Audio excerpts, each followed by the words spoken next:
Olá, pessoal. Vamos continuar aqui com o nosso toque funcional, o Agosto Dourado. Esse vai ser o último toque funcional da campanha Agosto Dourado.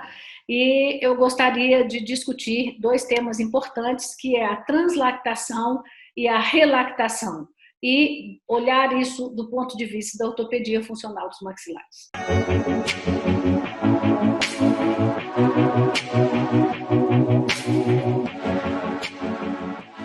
Então, vamos começar entendendo o que é translactação, né? Então, a gente está vendo aqui um bebezinho que está sorvendo o leite através de uma sondinha que foi colocada na boquinha dele, mas colocada presa no peito da mãe, de forma que ele está estimulando o peito da mãe, ao mesmo tempo que ele está recebendo o alimento. E, por sua vez, a presença do peito da mãe na boquinha dele também está estimulando, né,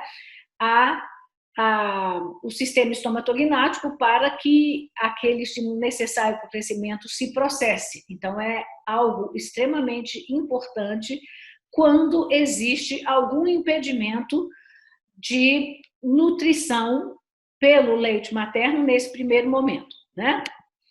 Então, a relactação e a translactação são os dois sistemas que a gente usa para introduzir, né, o aleitamento em situações específicas onde ou a mãe não está ainda produzindo leite adequadamente ou o bebê ainda não consegue fazer, né, a ordenha adequadamente. Por uma série de motivos, às vezes ele não tem força suficiente para fazer a ordenha, ou a mãe ainda não produz. Quando a mãe ainda não produz, a gente pode fazer a relactação usando o leite artificial. Quando a mãe já produz, a mãe pode bombear, tirar o leitinho com a bomba, colocar no mamatute ou outro similar, né? Que vai ser o reservatório para colocar o leitinho, e com a sondinha esse leitinho ser, né, sorvido pelo bebê ao mesmo tempo que ele abocanha o peito da mãe.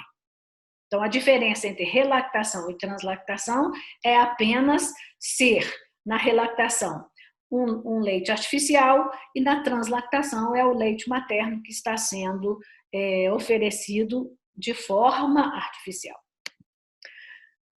As indicações do ponto de vista do bebê. Para o recém-nascido, a indicação é decorrente da sucção pouco eficiente, pode ser prematuros ou qualquer condição que impeça que esse bebê faça um esforço maior. Por exemplo, algumas doenças neurológicas ou cardíacas, ou alguma hipotonia muscular, que impeça que esse bebê faça com vigor o movimento de ordenha. Mas, de qualquer forma, ele abocanhando o peito da mãe, do ponto de vista ortopédico funcional, por exemplo, já é um grande ganho, ao invés de usar uma mamadeira. Das indicações do ponto de vista da mãe. Para as mães, essa indicação ocorre nas seguintes situações. A descida do leite foi tardia. No pós-parto imediato, que às vezes teve algum problema, não foi possível, né, amamentar. O uso de algum medicamento que dificulte a produção do leite. Aí, no caso, teria que ser feito uma relactação.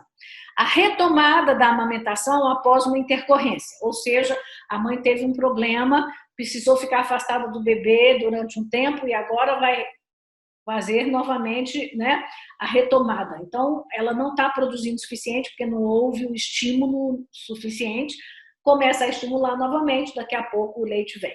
Em casos de recém-nascidos adotados, é possível, né, a mãe fazer esse processo, ou qualquer condição que dificulte a lactação fisiológica, tá bem?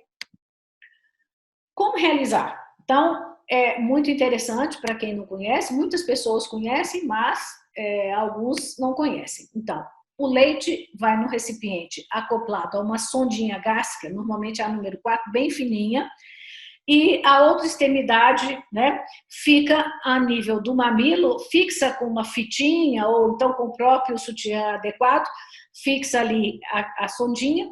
Quando o recém-nascido vai ao peito, ele abocanha a areola e a sonda junto. E na hora que ele faz o movimento, o leitinho vai drenando ali. E a mãe também pode controlar essa quantidade suspendendo ou abaixando o reservatório, né? Porque se suspende vai mais leitinho, se abaixa vai menos leitinho. A mãe pode controlar isso e também pode controlar apertando ou liberando a sondinha, né? A mãe aprende a lidar com isso, né? Então a sonda normalmente ela é apertada, né? Dobrando ela. Quando o recém-nascido para de sugar, porque ele não suga o tempo todo, ele para descansar. Então, quando ele para descansar, a mãe aperta a sondinha, o leite não entra, para ele ir condicionando isso. Se eu sugar, o leitinho vai vir. Se eu não sugar, o leitinho não vai vir. Então, é muito lindo, né, fazer esse processo e funciona muito bem. O volume de leite a ser oferecido será progressivamente aumentado até atingir o volume total recomendado. Esse estímulo na mama, bem como o suporte, né, da equipe de apoio, da família, de tudo, vai levar à retomada do aleitamento natural. Então, é importante demais que a gente saiba disso. Se precisar complementar volume, o ideal é que nunca se use mamadeira, né? Aqui nós estamos vendo um pai de uma amiga nossa, né, que não pôde amamentar de imediato e ele dava no copinho até que ela pudesse fazer todo o processo de readaptação ao aleitamento e fluiu maravilhosamente bem até depois dos 2 anos, a gente conhece o caso todo. Então, aqui o pai dando o leitinho no copinho. O recém-nascido, ele consegue receber o leitinho no copinho, tá bom? E essa é uma outra colega, né, que no caso ela adotou bebês e fez o processo de relactação para estimular a própria mama e daqui a pouco ela estava funcionando como nutriz, normalmente, fisiologicamente, amamentou esses bebês enquanto eles quiseram, né, foram 2 que ela adotou, e ela amamentou os 2, um caso de amor, né, muito grande, mostrando que o processo de relactação e de translactação, ele é perfeitamente viável, inclusive em mães não biológicas, né? Aqui nós estamos vendo ó, o bebezinho também sendo a mesma mãe, né, o outro bebê, e aqui ela com os 2, né, bebês, esses bebês hoje já são pais, né? Então,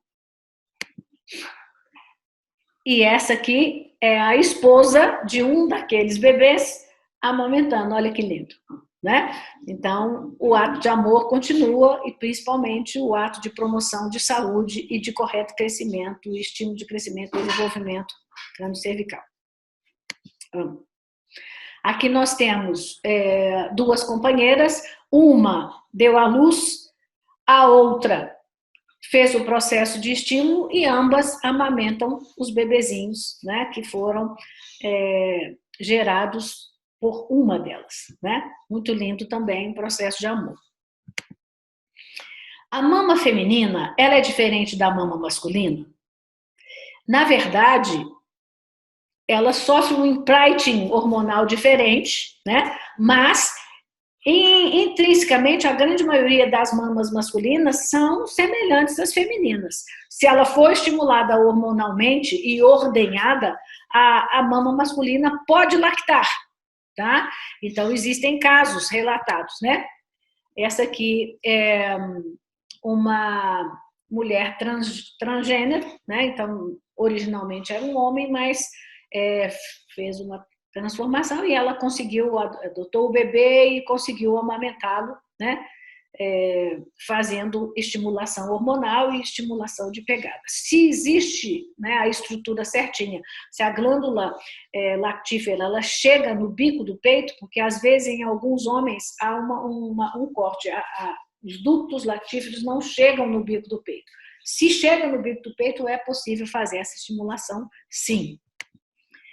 Esse pai está fazendo aqui um processo de relactação, porque a mulher teve problemas, né? Então o bebê recém-nascido, ele quis, né, oferecer o peito, então está fazendo um processo de relactação aqui para que esse bebê tivesse o aconchego, né, da amamentação ao peito.